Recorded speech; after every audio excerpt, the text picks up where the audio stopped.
Pwede ba ako mag-vlog? Tapos, ano mo sa akin to? Hawakan mo yan. Pasamantalain ko na.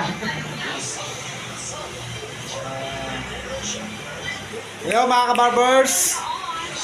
Ito po ngayon sa aking barbershop. Ito po ay nagkaroon ng ito po, ayan po si Tahong Grasa. Ito po yung stallion at medyo nagkainuman po kami. Gawa po nung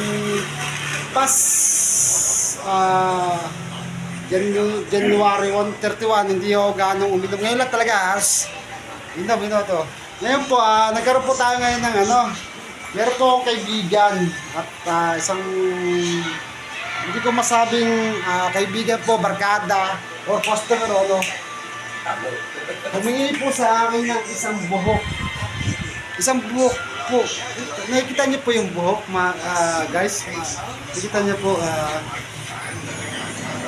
ibig sabihin humihingi na pala siya ng buhok sa shop po na hindi natin alam or whatever kung ano yung gagawin niya kasi minsan nagtataka rin ako ba't humihingi siya ng buhok. Ngayon parang na-amiss ako. Ito nga ngayon kaharap natin siya. Ayan, hello, kaway naman. Ito ngayon ipapakita niya yung niya. Hindi ko alam sa trabaho Enchanted Kingdom pala. Wala akong, although ngayon lang kami talaga nagharap, pero ipapakita niya yung ayan guys, boss pwedeng paano ko ng paisa yung actual na yan. Ayan guys, isipin mo galing sa buhok ng customer dito sa barbershop ko. Ayan nga po, ayan nga po yung barbershop natin. Ayan na po ayan po, medyo na-amiss po ako sa ginawa niya. Ano bang tawag dito sa ginawa mo, sir? Mga lang po yan, regular props sa paggawa ng mga wig. Tapos yung kanina po, sir, yung hiningi mo sa akin kanina, kahapon, tama ba? Kanina. Kanina pala. Tapos ito po yung props na ginawa niya ngayon sa hiningi niya sa akin. Ayan, guys. Kanina lang po niya hiningi yung buhok. Actually, yung buhok na hiningi niya sa akin is ito. Guys, ayan. Basura, guys, basura.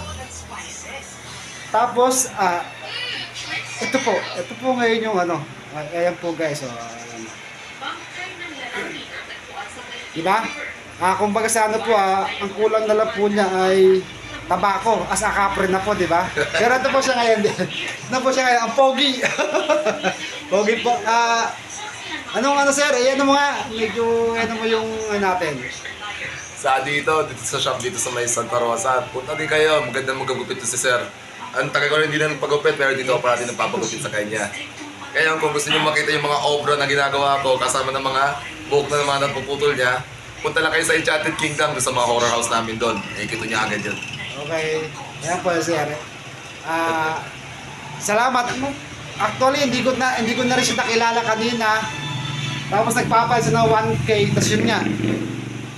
Ngayon ko lang talaga nalaman na yung mga ginagawa niya palang kumuha siya ng book sa aking barbershop as props na ginagawa niya. Yun nga po, nakita niyo po.